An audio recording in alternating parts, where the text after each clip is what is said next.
project. Donc là, le fichier programme, c'est là où est le code source du C Sharp. Donc, je vais un peu essayer, nous allons voir ça, mais je vais un peu essayer d'utiliser le bloc-notes. Donc, je cherche le bloc-notes.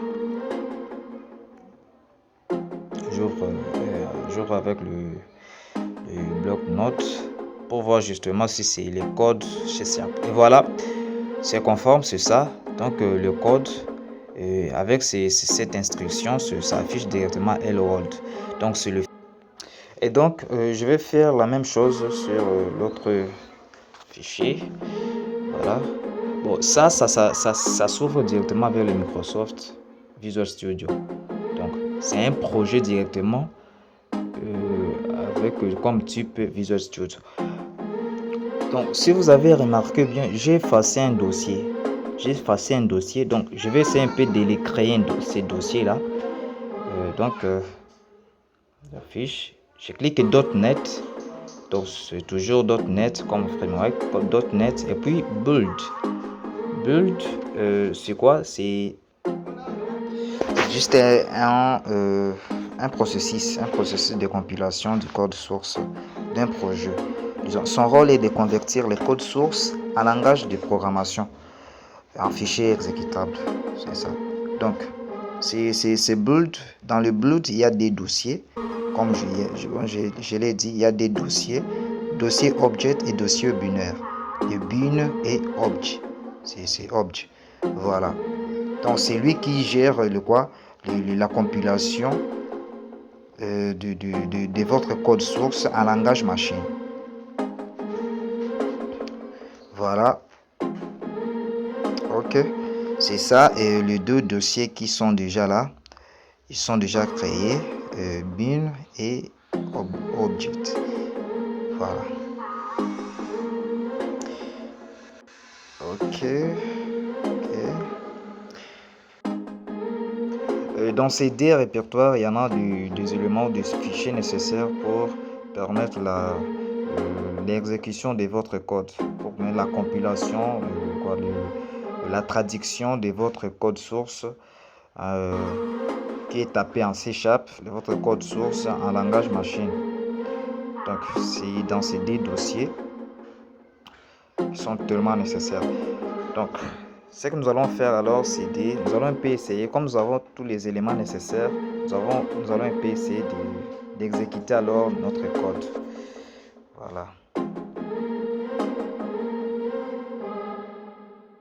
Pour cela, je tape la commande .NET Ring pour exécuter les codes.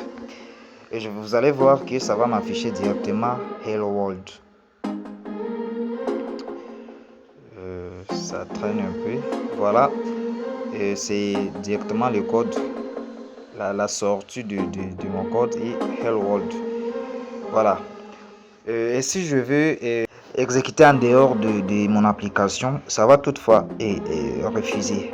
Vous voyez, ça refuse parce que le projet est seulement le dossier. Voilà.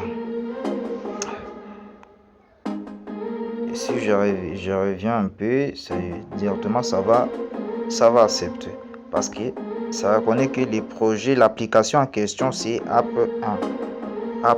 Tandis que le projet 1, c'est juste le dossier qui contient cette application-là.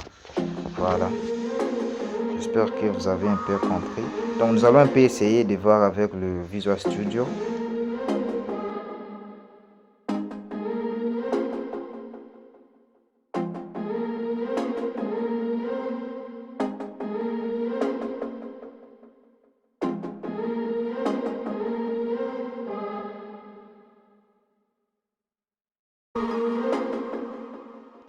Voilà, directement l'application est lancée et il y en a du paquet nécessaire pour le contenu de cette application. Donc, y compris du paquet, y compris aussi le code source. Voilà. Et nous avons déjà vu à quoi ressemble notre code source. Mais nous pouvons aussi le revoir. Voilà, il y a des paquets. Nous pouvons aussi revoir aussi le contenu de notre code source à partir du bloc-notes directement sans toutefois tarder. Voilà. Et voilà le contenu du code source. Bon, là, on n'a pas numéroté. Vous allez voir que dans le Visual Studio, il y a des numérotations. Donc, je vais essayer un peu de remplir directement.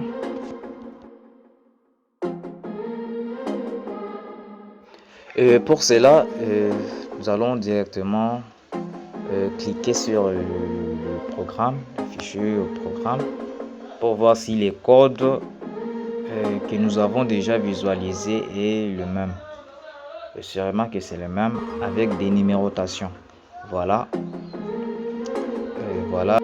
Sur la première ligne, Using permet d'utiliser les différents outils ou fonctionnalités .NET dans le langage appartenant à Microsoft, parce qu'il y en a, à part le C#, il y en a d'autres langages. Donc, il y a aussi le système qui est là. Dans le système, c'est l'espace ou disons l'environnement, ou disons l'endroit qui possède un tas de choses qu'on va manipuler. Vous comprenez? Bon, passons d'abord à l'exécution. Essayez un peu d'exécuter d'exécuter le code.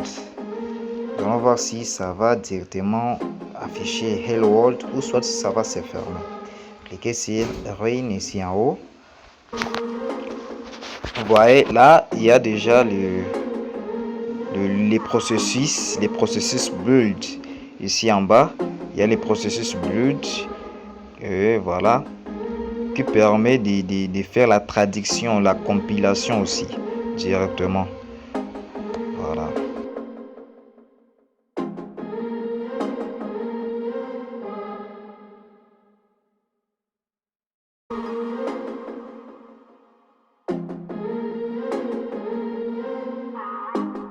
Ça, je crois que même chez vous, ça fait la même chose. Pourquoi ça fait ça?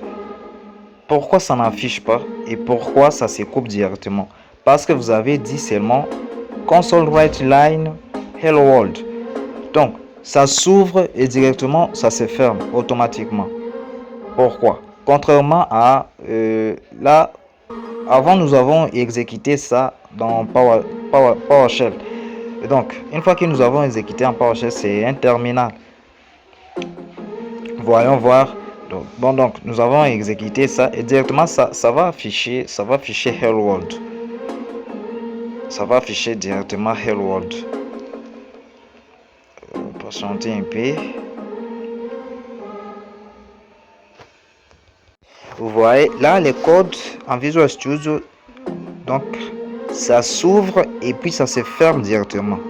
Qu'est-ce qu'il faut faire alors pour que ça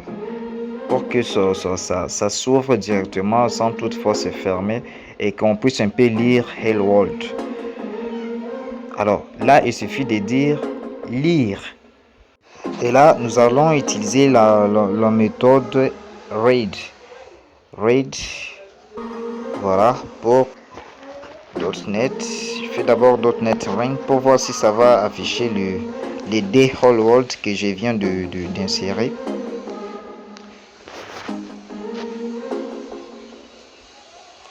Voilà, directement ça s'affiche.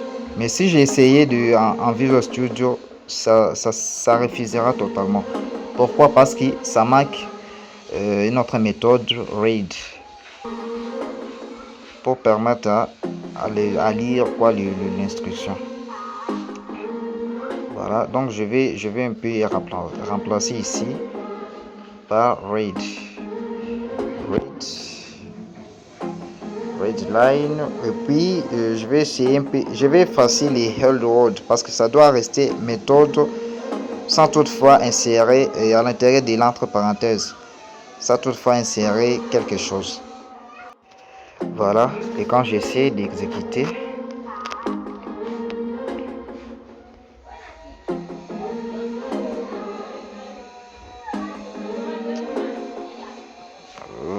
j'exécute. processus de compilation. Voilà, ça m'affiche directement Hello World. Pourquoi? Et le curseur est sur la dernière ligne. Pourquoi? Parce que c'est Red Line.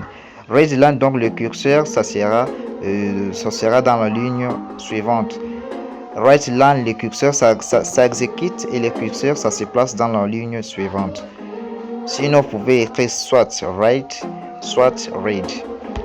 Voilà.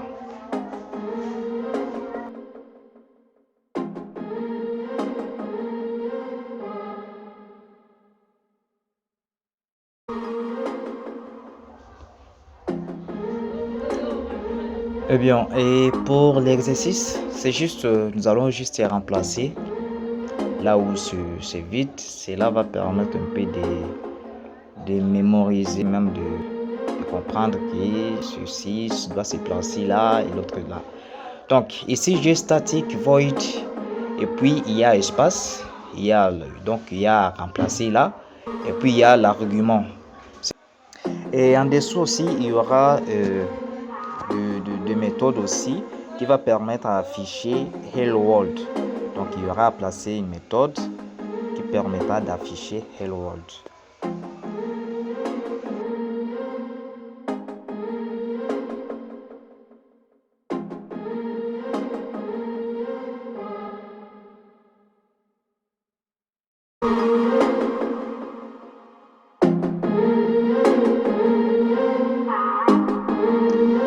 Donc nous venons de mettre main, donc qui est la fonction principale.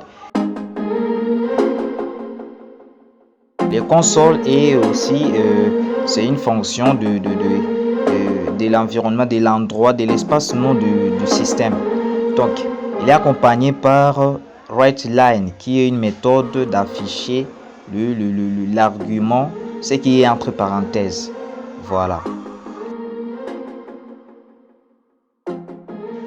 Et voilà, et c'est tout pour aujourd'hui. Donc nous nous retrouvons sur la prochaine vidéo.